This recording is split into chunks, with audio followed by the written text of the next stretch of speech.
What is up, Sooner fans? Sooner Surge Live. How's everybody doing on this Tuesday night? Boomer Pink Floyd says Sooner. That's right. The big news of the day. You know, you had seen the tweet. I guess the tweets going out the last day or so with Stacey Ford. We talked about it last night. Jim Nagy, and then the director of recruiting posted something last night. You knew something was incoming, and it is Cooper Witten committing to Oklahoma. Not a surprise, not a shock. It's huge. This 2027 class is going to be special. I mean, I've kind of been like I've said all along since they've been pretty high in this class. I've said, well, you got to see how it plays out, and you know, things could happen, but man, they continually get guys. You also had Jalen Scott, 4-star safety, who got Fong today. Jalen Scott, 4-star safety. Steve Wilk-Fong put his prediction out to be Oklahoma Sooner. Right now, you know, on the 247, you have 3 5-stars in this class for Oklahoma. 247, number one class. I'm very reluctant to get excited as well, but this class has a chance to be insane. It really does, 918. I mean, think about this. Just think about the 2 linebackers so far. Epps and Witten. Think about the O-linemen, Hackett and Penny. I mean, you've got to be kidding me. This class could be insane, 918. And I know, of course, I agree with you. A long way to go, man. Long way to go. But, man, it looks good right now. Yeah, OU softball dominated, 5 home runs, 16-4. Baseball was up 1-0 in the 8th. I don't know if they finished it off. You had OU basketball tonight, just destroyed Missouri for the most part. Don't fire Moser. Court says save the buyout price for football NIL. I've been saying the last few days, last week, I think Moser's going to be back. But Jeremy's not on here to rip me for that, but he might be here in a little bit. So now 918, Epps, Witten, and Alexander. Can you? Well, right now, let's think about this, 918, and let's think about this, chat. With just Witten and Epps, when's the last time they had 2 like that? I mean, I'm trying to think. I don't know. Those 2 right there are insane. But add Alexander to the mix. Wow. And Jalen Scott, I'm very, very high on Jalen Scott. Very, very high. What's up, Steelerman? Steelerman says, Jay, why do you think those Jokic horrific plays from last night get no coverage, but Dortstry like, hey, it's awful. Hey, Joker, I've always thought Joker's been one of the best players on the planet, if not the best. But what he's done over the last year and a half, 2 years, as far as the flopping, has gotten way out of control. It's sickening. It's bad. I mean, just flopping around like a fish. With his size, it's to be quite frankly, it's kind of soft. Now, I think Dort. Now, I don't agree with this completely, Sooner fan, but I do think Dort brings some of it on himself because Dort, in my opinion, you can come at me if you want, people, but I think he does a little bit of exaggerating on fouls too, or flopping, you might say. When he goes around picks, he kind of flails off. I don't know. I don't know if that had anything to do with it. But yeah, you don't hear much other than when the Thunder do it. Thunder are under a microscope, it seems like. Sooner fan says, I just said 27 linebackers are going to be trained killers. Hey, they're going to be unbelievable.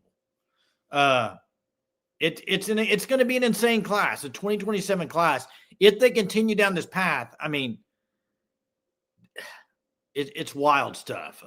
It's impressive. It's impressive. And, you know, Jim Nagy, you can talk about all you want about kind of what they've done over the first 2 years, but man, this like what they've done for this 2027 class, getting in on some guys early that maybe weren't as picked so high as far as star rating and now have climbed the board. That's all an evaluation. And that's all on with Nagy's team. I mean, I think about the Kelder and Bell. I think about him. A lot of people with the Cooper Witten stuff, once they hired Jason Witten, it was kind of like, okay, he's going to go up at OU. But they were already, before they even got Jason Witten, like they were high on Cooper Witten. I remember talking about it last year, a long time ago, about, man, it'd be great to land Cooper Witten. It'd be great to bring his dad along as a tight end coach too. And looky here. Really, really love to see it, man. Man, those guys, Epps, very high ceiling. Witten, very high ceiling. And you put him with a Brent Venables defense and a Brent Venables coach defense. That is impressive stuff.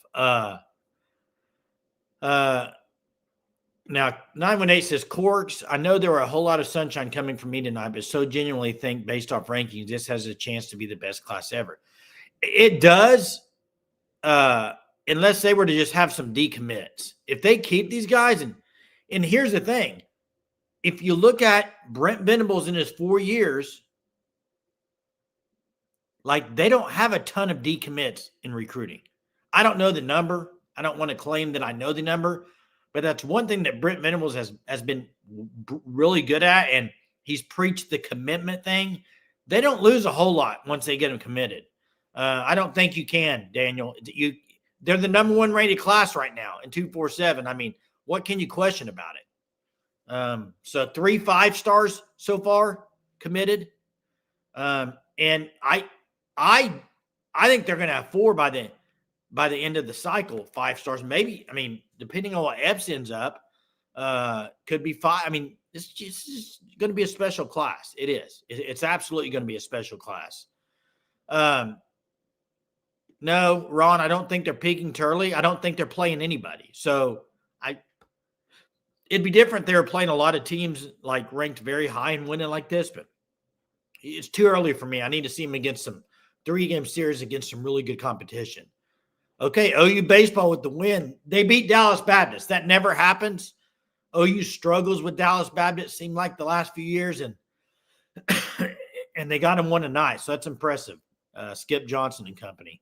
I don't know who got the start, but that's impressive. Let's see here. Sooner fan. No, I don't think so. 2.5 hours away is what Benjamin says. I wouldn't think so, but you never know with that these days. You never know. Wouldn't it be cool if he went to Washington high school? That'd be pretty cool. It'd be pretty insane. Sean, I agree. I think he will be as well. They've won 5 of their last 7 games, I think, and they've beat a couple teams pretty handily. So, I mean, I don't know. I think he will be. Now, Zane Rose, another one. If they end up with Zane Rose, I could see 6, 918. I'm with you. That would be about 6, which is just insane. I mean, it's absolutely insane. I am. Guys, here's the thing. If OU can simply back up last year's performance with another really good performance and make the playoffs again, and you got this much momentum coming for the 2027 class, this is how you get a program going in the right direction that can stick, is when you have solid recruiting class after solid recruiting class after solid recruiting class. And BV, other than, I mean, that's one thing you can say, he's already been really good at Oklahoma in recruiting. I mean, they've been pretty high. Other than last year, I think the other years were pretty good for Oklahoma. So, I mean, pretty high. So, and what he's done on the defensive side of the ball is just insane. I mean, he just totally flipped the script.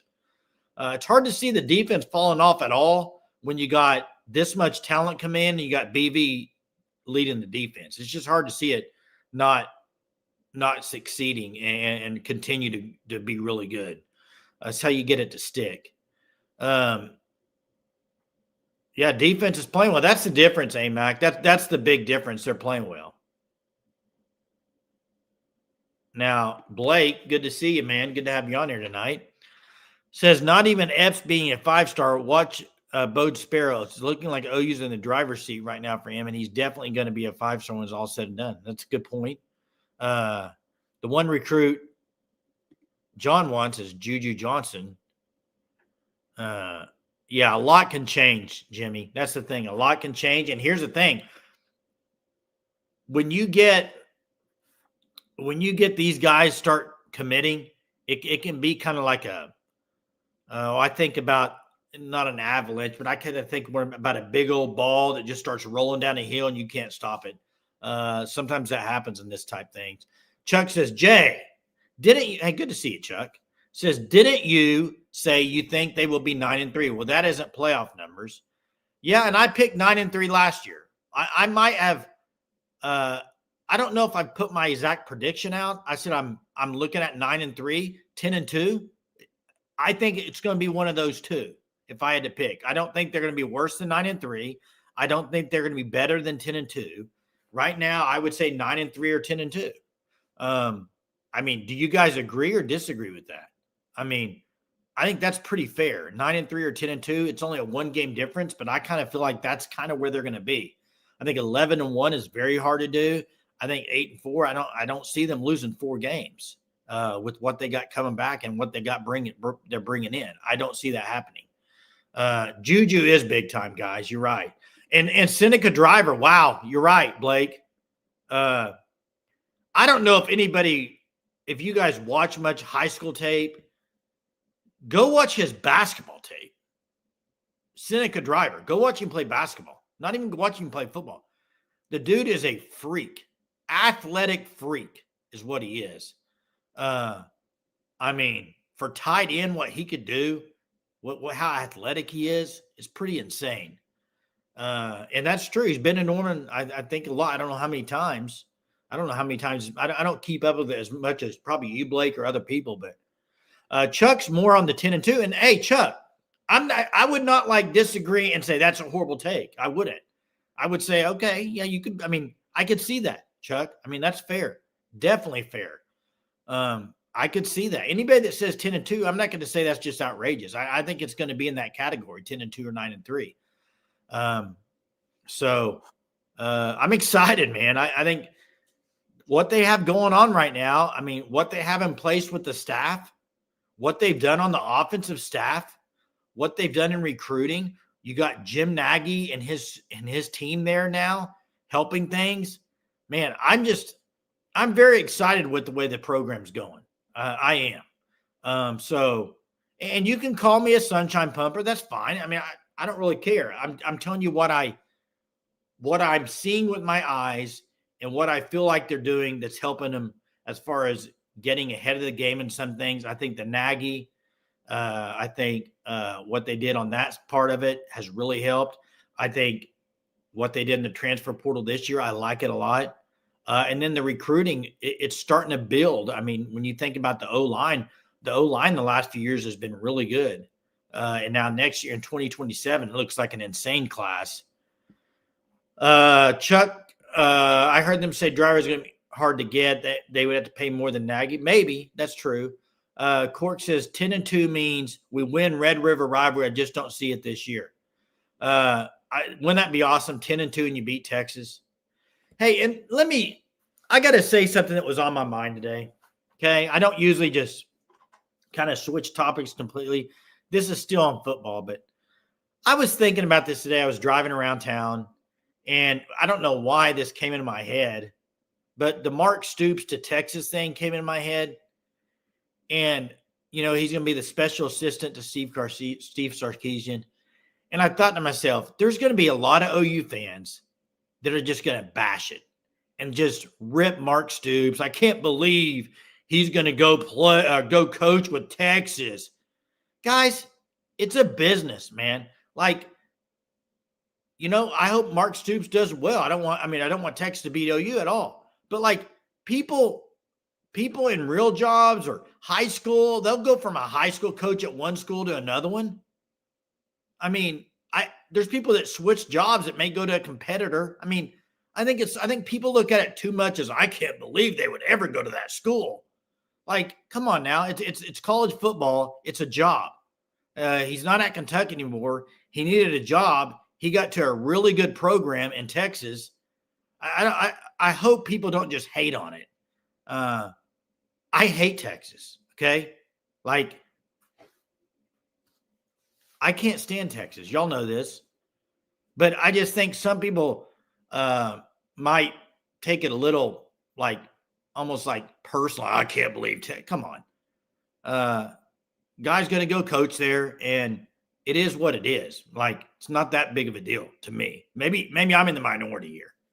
Maybe I'm in the minority. Jenna says, agreed, Germ. Wow, do I look like Jeremy tonight? I might. He does wear this hoodie quite a bit, probably. But no, this is Jason. But hey, good to see you, Jenna. Daniel, I love that Texas Stadium is named after a Sooner.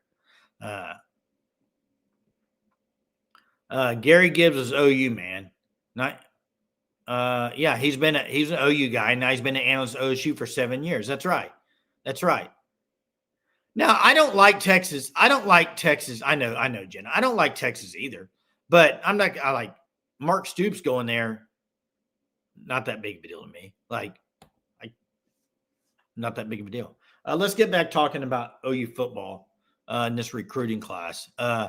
What are your thoughts in the chat? I'm going to open up the phone lines here in a minute, but what are your thoughts on Jalen Scott, 4-star safety? I absolutely love what I've seen on him on tape. It looks like, based off Steve Wilfong, the OU is probably going to land him. Man, this class, it's very, and I don't have let me pull up the numbers here. I think I have it here. Now this is going to be based off 247, what I'm looking at here. But if you go based off 247, 3 5-stars currently, 6 4-stars, 5 3-stars. Jalen Scott would be another 4-star. I mean, that's a lot of 5 and 4-stars on one recruiting class out of only 14 or 15 commits. You're talking about over half would be 5 and 4 and 5-stars. That's very impressive stuff. Very impressive. And let's keep it rolling, man. Let's keep this thing rolling, the momentum rolling. Great point here. First off, let me get the Sooner they're on. Bob won't care. He says it's a good opportunity. Mark will help on his SEC knowledge. That's right. I agree. 918 says Bates and Chavez get the most love, but Brandon Hall is a great recruiter. Brandon Hall is one of, in my opinion, when you look at OU under the Brent Venables era, is one of the unsung hires when he first came on to Oklahoma. And Brent Venables bringing him on. Former DC, Brandon Hall's been a DC, got him to be the safety coach. And that safety room has just went this way the whole time. Guys have developed. You talk about developed. Guys are being developed. I mean, think about this, everybody. Back-to-back years, Billy Bowman, RSJ going to be drafted. That's for OU to have back-to-back year safeties. That's impressive. And they got guys just all over the place in the backfield. And they got guys that get better and better. That's the thing. They get better and better. He could absolutely be a DC somewhere. And I agree with you, 918. He's the guy, when he came to OU, I thought, the first time around when they went and got Zach Alley, I thought, do you think they will promote Brandon Hall? But you kind of get the feeling, and I don't know this. I've never talked to Brandon Hall. I don't know much about what he wants to do in life. Seems like he just absolutely loves being an OU and likes coaching safeties and developing men. And maybe he doesn't want to be a DC. Maybe he does in the future. I don't know. But right now, it seems like he's very happy doing what he's doing. And you can appreciate that. And as an OU fan, I am so happy that he's a Sooner, because he is developing guys. He's been an impressive coach for Oklahoma. And Bowen next year. So you're going to have back-to-back guys drafted at safety. I mean, that's really good for Oklahoma right there.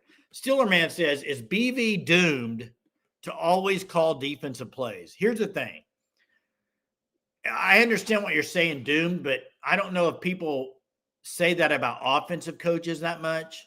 Like when you talk about Steve Sarkisian, Lincoln Riley, back when Chip Kelly coached, no one ever says, are they doomed to call offensive? And I think I know what you're saying here, and I would agree. I think he is. I think he needs to call defensive plays. As long as he's at OU, he needs to call the plays. I just think there's some things that you can delegate as a DC, as a head coach. But if you're one of the best in the country at calling defense, you need to call the defense if you want to be a really good defensive unit. It's hard to and this is not just for football coaches. This, to me, I think is hard in life, in any job I've ever had. Something that you're really good at sometimes is very hard to delegate to other people if you want it done right. And this might be one of those situations where how do I pull away from it when I know I could do it better than the person that's doing it? That would be hard. It's not cold where I'm at. I'm actually out here thinking, I don't know if I need this hoodie on. It was cold in the house earlier, but it's not cold out here. I think I could get away with a long sleeve shirt or a short sleeve shirt, Ron. Storm's rolling in the next few days here. So, yeah, Corks, I'm with you, man. Let's get a natty soon. I'm with you. Dalpost, yeah, I just, I mean, only a certain number of people get invited to the combine. So, no updates on Nelly. I have not heard. Maybe somebody else had. I don't know if Braden's in there. Maybe he's heard. I have not heard anything from it. So they hit 5 more home runs tonight. Kendall Wells, another home run. So impressive stuff from her. OKC Thunder, I think, got the win. They were at 110-94 earlier. By the way, for everybody that's listening, last night I told you, if you're a Thunder fan and you're not following our new channel, Thunder Fan Hub, to please go subscribe. About 8 of you did it, and I appreciate that. That helps because we just started this a week and a half ago. We're trying to get to 50 subscribers so we can do live shows. So if you're on here watching again and you're not subscribed to Thunder Fan Hub YouTube, go sign up, subscribe to it so we can go do Thunder Lives away from the Sooner Surge channel. We're trying to keep it separate. We don't want to do them on here. This is Sooner stuff. We want to do Thunder stuff on Thunder channel. So please go subscribe to the channel, Thunder Fan Hub. Little plug there. Also check out FanStop. TheFanStop.com. Code Surge will get you 10% off your first 3 months. You can get hoodies like this. You can get shirts. You can get jackets. You can get hats like this one with the upside down Longhorn. Great stuff. Go check them out, thefanstop.com. You know what you can't buy there? And Bebo's Bodyguard, you're not on here, but you can't buy Texas gear on there because Texas isn't affiliated with them. They haven't. So one of the 2 or 3 schools. So, hey, thanks, 918. Much appreciated. It really is. Really appreciate that. Thank you, 918. Yeah, great guy waiting on that comment. Thanks, AMAC. Appreciate you guys. Really means a lot. Thank you. Even if you don't watch the channel and you want to subscribe, do it. Appreciate it. And you'll actually like it if you're a Sooner fan because you're not going to hear Thunder talk on a Sooner Surge channel because we're trying to get away from doing on this. So you'll probably be like, oh, this is better. It's not on the Sooner Surge channel. So, man, I can't get over this class they're getting for 2027. You look at it, they could have some decommits. I mean, what quarterback's going to go with this class? I think we all know who we think it's going to be. And I would like to see a couple highly rated offensive players getting in this class, in the 2027 class, outside of the O-line. Some guys, you guys mentioned some guys earlier. I would love those guys. So play some Cooper highlights. Yeah, that would be kind of cool one. I don't have the ability right now being by myself, but man, Cooper's a dog, a linebacker. You got him and Epps. Wow. That's a duo right there. And it comes at let's think about this. It comes at a great time. When you look at the linebacking room, when you talk about Kip Lewis, this is it for him. Kip Lewis is gone after this year, right? You got Owen Heineke that it sounds like Jim Nagy and company says they're going to keep fighting for him. I saw something from Jim Nagy about that, but I don't know. I kind of feel like he's going to be gone. He'll be in the NFL. So you got Kip Lewis, him. I mean, you got James Nesta coming up. You got Sullivan. You got Michigan transfer that you think's going to be here 1 year, right? I mean, because he's going to perform well probably, and he's going to get drafted high. You really need a good linebacking class in 2027. You really do. So comes at a great time, I think. Epps, and if you can get Alexander, wow, that would be awesome. Sean, yes, I think that's the guy they're going to get. It seems to be trending that way when you see stuff on Twitter and different things. What are you guys' thoughts? I mean, Sean obviously loves, looks like, says he's for real. I'd be interested to know, some of you guys that follow recruiting a lot and actually pay attention to a lot of the high school stuff. What are your thoughts on him compared to, a guy they were in on earlier for the 2027 class before all the changes with Peyton Houston? I mean, what are you guys' thoughts on Roberts? I'd be interested to know. And Bevo's bodyguard here with just an awful take. Not surprised. Bevo, welcome back. Not doing a live show at Texas. Had to jump in here and say something. You probably heard me say your name out. Once again, bad take, Bevo. Bad take. Normal for you. That's fine. That's a bad take. Sooner Thrawn says, think Allie was a guy Britt expected to be here a while and he left for West Virginia. Maybe that taught him. For now, I'm the only one I trust 100%. And if defense is great and offense continues to improve. Yeah, I understand that. I think Allie left because I think Brent Venables had a tough time relinquishing it. Honestly, I think Allie wanted probably to do everything full control. And I think Brent Venables probably had a tough time with that. And for good reason. Brent Venables is one of the GOATs at calling defenses. So I don't blame him a bit. He can run and throw. Yeah, Benjamin. 51 TDs junior year. So let me ask you this, Bevo. Based on your comment, explain Arch Manning being a high 5-star. Explain it. You want to talk about competition? Go look at Arch Manning's competition in high school, please. Go look at it and then get back with me an answer that makes sense. Can't just, you know what? You can't just throw comments up here that make 0 sense. Okay? Back it up with some actual knowledge about what you're talking about. That's not knowledge. Not when you say Arch Manning. 918 says there's another kid in the 2027 class. Yeah, Crew Jones. Yeah. That's true. Crew Jones, I like him a lot too. Yeah, sounds a lot like Arch. But you know what? Bevo's bodyguard won't mention Arch in that sentence. No, because he's a Texas player. You know what? You know what we do on this show? Bevo, I don't know if you know this. I mean, you're on here a lot. But I don't know if you know this, but we kind of just all have opinions and kind of say what we think and say what we feel.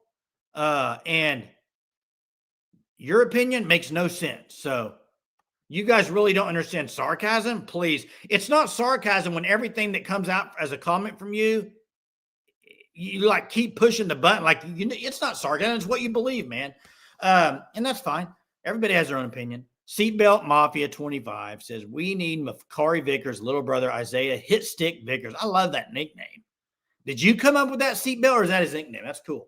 Number 66 in his class right now. And the kid is the real deal, special talent.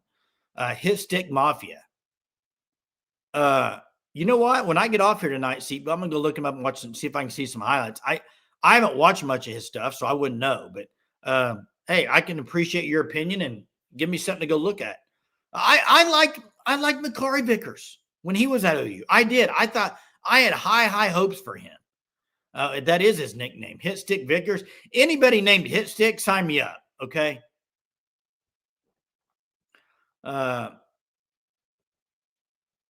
It's a joke. LOL. This is what people said about Arch. LOL. Yeah, it is. You're right. So maybe we're agreeing now, Bevo, which would be a first time in the history of this channel. And that would be my only thing, 918. I didn't say it yet, but that would be my only question about that. I don't know how that ended with Oklahoma and Makari and Seatbelt, how that ended. And yeah, he's at Colorado now. And maybe that was the best thing for Makari to go there. But I don't know how that ended. And he agrees with you, 918. So I think that'd be tough for them to land him just based off that. Hey, I'm going to open up the phone lines. Here we go. If you want to call in and chat, you can. If you don't want to call in the chat, you don't have to call in and chat. This is just optional. But yeah, I mean, I've heard different things about that too with the medical staff. Hopefully, it looks like after 2 years ago, last year, I don't think there was a whole lot of issues with medical staff last year. Just based on everything. So I think maybe they've gotten that fixed, hopefully. But I know 2 years ago there was issues. There was people talking about it. So, like I said, there's the phone line if you want to call in. Check it out. Well, here's the thing. There is this, Daniel, and I think this is why it's going to be very hard for you. Look at the big time schools as like Georgia that used to have on their bench, they would have 5 stars. I think it's a little more balanced now, personally. I just think because people do want to play. They want to play right away. But you know what I will never understand? And this is, and I'll get to this in a minute, hey, Mac, and maybe it's because I didn't play college football, so it's hard for me to really comment on this, but I'm going to comment anyway. But if I was a really good player and I'm getting paid good NIL, like I don't think I'd have a problem just developing if I'm getting paid to develop. If I'm at a university that's going to develop me and I'm at, for instance, OU defensive lineman. I mean, you haven't heard of Koye. I mean, I haven't heard any issues with Koye through 2 years, not getting a lot of playing time. I think he's probably saying, you know what? I'm developing. I can see it. I can see it in my workouts. I can see it in the practice facility. And when it's my turn, look what Taylor Wine did in 1 year. 1 year, look how much he grew. Look how much he probably went up on as far as draft status. Okay. It doesn't take playing 3 or 4 years to do that. You could have an awesome year and you climb way up and you got all the measurables. You're going to get drafted high and make mega bucks. So I agree with you, Daniel. There are a lot of people that want to start and play right away. But if you sit it out and you're being developed, if you're at a place that you're getting coached up, and getting developed as not only on the field, but off the field and getting paid to do it, man, I don't know. I think that'd be the best way to do it. But not everybody wants to do that. That's the problem. Heisman finalist, Mateer. Well, first off, any award preseason, any poll preseason, I would say this. Blah. I don't care. I could care less. And seatbelt. Hey, thanks for hopping on here. I always appreciate your insight and your opinions. And this goes for everybody. That's why we're on here. You guys, even Bevo, hey, sometimes your stuff's funny and it's kind of laughable, but hey, you can still put it in here. Have a good night at work, seatbelt. I don't get into the preseason stuff. I don't. And all you have to do is go look at past preseasons. Guys that are picked preseason Heisman doesn't always pan out to make the finals or even close. I mean, the last few years, preseason polls, they don't mean anything. They're based off what people think they have coming in and how good they're going to be. Mateer will be a Heisman finalist on 27. Maybe so. 918 says, I think OU best bet for OU to win the most games is for Mateer to play the role of a game manager, not a game changer, which may not lead to being a Heisman finalist. And you know what, 918, it's a good point. And I think probably John McTeer, I don't think he really cares about being a Heisman finalist. I think he probably cares about winning. And I agree with you. I would say the only thing I would change on that, and I would say probably more like this. This is kind of what I was going to go with, Dalpos. Game manager, but a game manager that makes big time plays when needed. I mean, you think about this. When I think about game managers last few years, guys I think about, Will Howard. You know, they won a championship. And he's not a guy that just blows you up watching tape thinking, wow, what a quarterback. Game manager, but you know what? In big-time games when it was 3rd and 8 and he needed a 10-yard run, he got it. Or he needed a 12-yard pass on 3rd and 11, he got it. That to me is what Mateer has to be. He's got to be a game manager in the fact not turning the ball over, making plays, making the easy throws, not overthrowing guys. But then when you need plays, he's got to be that guy that can go get them. And that to me, even that, because I don't think I kind of think, see if you guys agree or disagree. Yeah, he is a Steeler legend. Maybe we'll see. Do you agree or disagree with this take? The Heisman Trophy award has changed quite a bit. To me, it's not nearly as much about stats. It's not about numbers.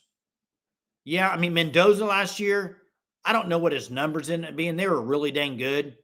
But there's people out there that probably put up better numbers. I don't know. I just think it's more like it's what you do in the big time games, how you perform under pressure.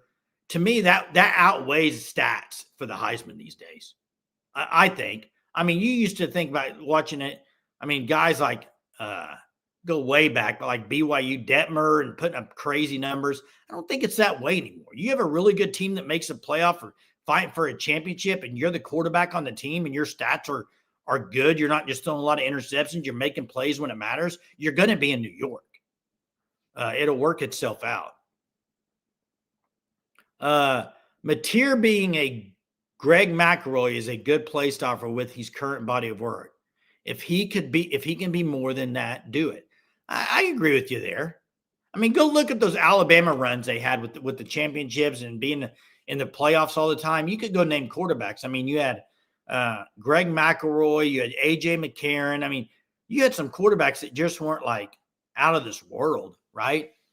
I'll be fine with the game manager if they go 10-2. That's right. That's absolutely right. Let's see here. AMAC says, yeah, keeping the team together, not going in the portal for the quarterback to do that is a stat on its own. Yeah, that's true. Mateer can make plays running better than McElroy, but if he can just be solid and reduce the turnovers, we'll be good. Here's a couple things. It's not just the turnovers. I would agree, Soonerthron. Yeah, turnovers, they have to be better on the turnovers. But the other one is there were just, to me, there were too many throws last year that were guys just literally wide open that would overthrow them or miss them. And you just can't have that, especially with an offense that was trying to get out of its own way sometimes. When you have those chances, you got Satania wide open on a 15-yard in route, you got to hit it. You have the slant route. One, he overthrows it. The next one is perfect. It's a touchdown. So it's like, man, you kind of got the best of both worlds, or you kind of got both there. And you need to have it more towards the good all the time. Will be harder to beat Michigan this year at the Big House. Going to the Big House is always harder. It's a road game. So, yes, the answer is yes. The other thing is Sharon Moore's not there. And the coach that replaced him, a lot better. Way better. I don't see True Michigan on here, True Sooner, but I know he was a Sharon Moore fan. Kyle Whittingham coached circles around Sharon Moore. Yeah, exactly, 918 says harder because they're, but you're right. Way better coach. Here's the thing. What Whittingham's teams don't do is they don't beat themselves usually. They don't turn the ball over a lot. They don't do stupid things. They're disciplined. They're tough, physical. It's going to be a physical game there in Ann Arbor. And Whittingham's a good coach. I do think when you look at OU's schedule, Michigan, Georgia, Texas, out of those three, I think Michigan's, in my opinion, is the easiest one to get. I'm not saying it's an easy game. Please don't clip this and say, Jason says Michigan's is an easy win. No, I'm not saying that. What I'm saying is, out of those three games, I think that's the most winnable.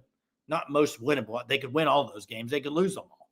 But that, to me, is where I'm saying, okay, that's when I would put the highest percentage on as far as that's a win. Got to catch that pass, Soonerthron. Got to catch it. You're right.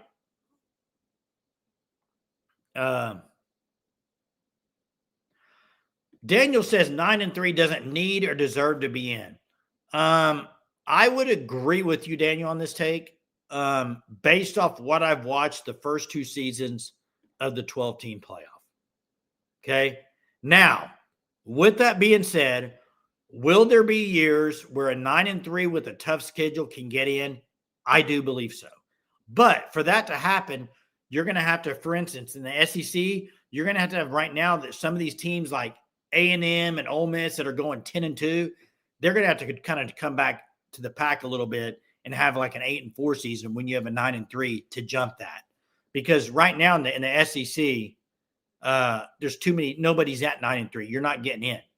It's got to be 10-2 to get in right now with that. How many teams are 10-2 or better? And the way the schedule works out in the SEC, I just think it's a little difficult to get in at 9-3. Yeah, they were trailing earlier. I don't know what the score is now. How about OU basketball? I know Jeremy's not on here to rip me tonight, but how about Porter Moser? You know what?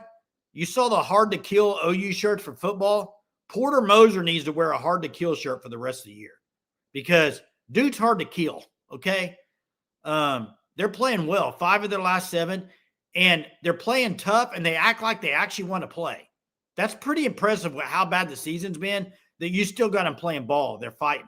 I mean, you can not like Porter. That's totally fine, but you can't say that they've given up, and they're playing hard. So I can appreciate that. How about also, we haven't talked about this, but just an awful thing today. SEC women's basketball freshman of the year did not go to Aaliyah Chavez. Absolute joke. She tied for the most freshman of the weeks for the year and didn't win it. That was horrible. And they got a hard draw too in the SEC tournament. Sooner they're on fire. I mean, a lot of people say that, but I'm just saying, like, they're playing well right now. You got to admit that too. You can admit that. Doesn't take anything away from, they didn't play well earlier in the year, and they should have. And that's on coaching. Yes, coaching. I would agree.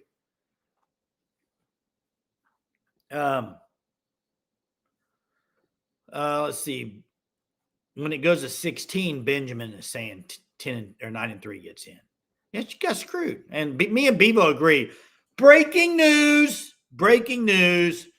Bevo and I agree. 918 says, personally, I hate playing Michigan. The SEC schedule is hard enough, which is why they play teams like Mercer and Citadel rather than Michigan, so they can give themselves another bye week. We're going to have both sides of the thing here. I know we're going to. Who is in favor of playing a team like Michigan? Who's in favor of playing Citadel or Mercer instead? I'd like to see a vote. Give me Mercer or give me Michigan. Both M's. Who would you rather play in that schedule?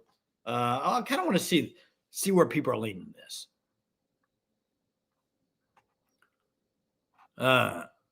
Yes, and OU's not at the top, but they're pretty high. But I can agree with that. Cupcake. Give me Cupcake. Dalpo says, give me Mercer all day long if there's no reward for difficulty. Well, here's the thing. Benjamin says Michigan. This probably is a fan. He wants to watch. But Benjamin, I understand your take here. I don't duck smoke either. I don't, as a fan, I want to play the big dogs. But other than preparing you for the SEC, it really might not do a whole lot for you if they don't take into consideration the strength of schedule. Now, I will say this. This last year, the win over Michigan from OU really helped them. Strength of schedule. And if there would have been a few teams that were fighting over, I mean, like the Miami Notre Dame deal, if it comes down to strength of schedule, that's where it can help you. But also, if you lose that game to Michigan, it kills you. Absolutely kills when you got the SEC gauntlet ahead. So that's tough. If the committee isn't going to give you credit for playing Michigan, the schedule cupcakes every day of the week and twice on Sunday. And go look at Indiana's schedule last year. It was Cupcake City for a lot of it. So I understand. I believe it was a Vanderbilt player, Sooner Thrawn. I'm not 100% sure. I believe it was a Vanderbilt player, though. And Bevo, I don't know what's going on. I don't know if you've switched into somebody else, but I'm agreeing again. So this is earth-shattering night here on the Sooner Surge. You don't get this very often, but Bevo's bodyguard, I don't think it's going to be just me agreeing with you. I think it's going to be a lot of the Sooner Surge people agree with you here. and we're not afraid to admit it. I think you're dead right on this. They played glorified high school teams and still got a 1 seed and won the Natty. And you know what? They were the best team in college football. It didn't matter who they played. They were the best team in college football. Now, Daniel says, now this is interesting. An undefeated Notre Dame shouldn't be punished for going undefeated, even with a cup schedule. That makes no sense. What do you guys think about Notre Dame? Because here's the difference. And I think this is where 918 and other people are talking about, Daniel. I think they're saying if you're in a conference and you're going to play a lot of big dogs, then you don't need it. If you're Notre Dame and you're not playing as many big dogs, you might need tougher games. Now, I think Notre Dame's schedule last year, I don't think it was cakewalk. I know me and Steelerman went back and forth on this last year. But I thought their schedule last year was tougher than years before. They played Miami and A&M, USC. So, but I kind of see what you're saying, but it depends on what that independent schedule looks like to me, Daniel. If you don't have very many top tier teams on there, then then that cupcake schedule could hurt you. Like Indiana, for instance. Indiana, if you look at it, the Big Ten schedule wasn't even that tough for them. But the games they did play that were tough, a.k.a. Oregon, Penn State, and then in the Big Ten championship game against Ohio State, they won them all. Now, Penn State turned out not to be a tough game, but I do think they went to Iowa maybe. But I understand what you're saying. Sean is saying if we went 9-3, way better chance getting in than Mercer. I think. Are you saying if they lost to Michigan at 9-3, better chance of getting in? Maybe. Maybe so. Jenna agrees with Daniel Brooks. So, I did not know this, Bevo. They won Player of the Year, Coach of the Year, and Freshman of the Year. Wow, impressive stuff. Jimmy agrees with Benjamin. So there you go. Man, it's warm in here today. I did not expect it to be this warm. Yeah, 9-3 is going to be tough to get in, guys. Now, I did see Heather Dinich posted something today that it was like a reel or something I saw. It was about her, something about being, they don't need a czar over college football. She'd be the queen of college football. And she had her little thing of what she thinks could fix the schedule. And she's right on. Like, do away. And I would be for this. I don't know if you guys would be for this or not. Do away with conference championships. Play Army Navy on Thanksgiving week. Whatever it was, something like that. And then the season's over January 1st is the national championship. The national championship game is January 1st and it's over. And I don't know why it's so difficult to get this figured out and how we're going backwards in college football. How we're going backwards to now we're going to wait till January 25th this next year to play a national championship game. It's stupidity. It's actual stupidity to play a national championship game in college football on January 25th. Figure it out, NCAA. I mean, that's ridiculous. And I know there's a lot of money involved with the conference championships and all that. So I don't know exactly how to do it, but there's ways to get it down to where you could about end the season January 1. And they need to figure that out first thing. Make it to where there's some set of criteria, win your division or get the wild card bid. I've thought about that too, the way NFL does it, because you'll have years in NFL where like a division is really bad, but no one complains about them like getting in the playoff because they won their division. It might be a bad division. Mark, I'm glad you brought this up. Man, I hadn't talked about it tonight, but sounds like Arizona's going to release him if there's no trade done on the first day you can make that happen. No eligibility left, Mark, but I really, really hope he lands somewhere and kind of finishes his career strong, because he started off really good in the NFL, and then the last few years it just hasn't been good. But I think he's a lot better than what we've seen the last few years, and I just would hate it for him to not go to a team that he can really show what he's got. Where that's at, I don't know. There's a few places I'd like to see him at, but I really hope he lands in a good spot. We've seen quarterbacks over the last few years just turn their careers around, and some of them don't have the talent that Kyler Murray does. So yeah. You know what? It's March 3rd. You got Pro Day March 12th. So it's coming up. And yes, maybe not dual sport, but I would love to see him try baseball. Now, he probably still wants to do football. I would love to see him give it a shot. Yeah, they do want it. It brings in a lot of money, Benjamin. It brings in a lot of money. I understand it. But if they expand the playoff, that'll bring in a lot more money. So now, but I don't know. Colts or Dolphins? Now the Colts, I like the Colts with that running game they got with Jonathan Taylor. Oh yeah. Dolphins could be a good fit as well. I like the Colts out of those two if I had to pick. But wow, I just looked up the clock. I didn't realize we've been 51 minutes. Let me get my trivia here. As Dalpost puts it in the sorry, I gotta look at it here. I had it written down. He puts it in the chat here to trivia. So man,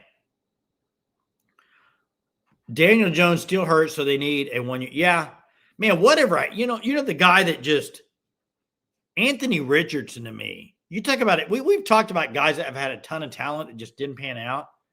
What's his deal? I thought he would, when he left Florida, I didn't think he was that great. But then you heard all the things in the NFL and how talented he is. And man, just can't get it going, So,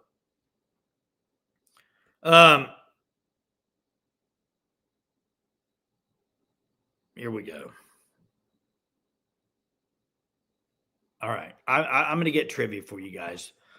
Before I get it, though, make sure 918's been lively in the chat here. He's subscribed to the new Thunder Fan Hub channel. You guys need to go check out Sugar 66. Sugar 66 dessert shop. They're in Tulsa area, 918, also in Catoosa. Freeze-dried candy. It's very popular right now, and a lot of selection there. Also frozen treats, but go check 918 out, Sugar 66. Just a great place. And if you've never been to the Mother Road Market, really cool place. So go check them out. Sugar 66. All right, here we go with trivia tonight. The year, and I don't know why this is acting up, but hang on a second. Something's not matching up on my end, so I got to make sure I get this right. The last thing I want to do is pull a Jeremy trivia question that nobody knows. But the year is 2016. Okay, we talked about Brandon Hall earlier, safety room. I want to know safety at Oklahoma that year that wore number 8. Safety at Oklahoma 2016 that wore number 8. That, by the way, I think I had high hopes for him. I really did. Now I disagree with this. God or the Saints. Yeah, Daniel, you're right. Do you know his last name? I'm sure you do, but yeah, you're right. Very good, Daniel. Not Parker, not Thomas. Daniel's right. He just went in and put his first name in here. Khalil Halton, I believe is how you pronounce his last name. Yeah, that's it. Way to go, Daniel. Way to be, man. Dude, I liked him, man. I did. I don't even know did he transfer out? I mean, he would have been would he have been a sophomore that year, freshman or sophomore? I think sophomore. Oh, yeah, it is your teammate. That's true. 2006. Was he a sophomore that year or a freshman, Daniel? Did he? And I'm wondering, did he end up transferring out? It seems like he did, but before the transfer portal was wild. But hey, Sooner Thrawn, they got so many quarterbacks, man. I just don't see how that would fit. Okay, he was a sophomore. Thanks, Daniel. Colts put the match tag on Jones. They can match any deal he gets from another team. Jones has to stay at Colts. Yeah, I saw where the Cowboys are doing the franchise tag on Pickens. I like it. I like Pickens a lot. Had a really good year for Dallas. All right. Appreciate everybody. It's been a good night. We went 55 minutes solo. We'll take that any day of the week. What a day to be a Sooner, really. Oh, wow. He's on the dating shows now? Look at that, Daniel. He's on the dating shows, baby. But hey, appreciate everybody. Like I said, almost an hour on a Tuesday night. I can dig it. It's been good chatting up with you guys and gals. Cooper Witten commits to the Oklahoma Sooners. That's huge news. You also have Jalen Scott. Sounds like he's going to commit per Steve Wilfong. All OU sports win today. OU basketball dominated Missouri, who Missouri's been really hot in basketball, so that's an impressive win. You had OU baseball beat Dallas Baptist University, which they always struggle with, and OU softball dominates North Texas. Hey, thanks everybody for being on here. Bevo says it's 10-26 and OU still sucks. Hey, I wouldn't expect that any other way from a Texas fan, but I'm going to respond. I'm going to say it's 10-27 now, and Texas still sucks. Hey, appreciate everybody being on here. Have a great night. We will see you all tomorrow night. Boomer.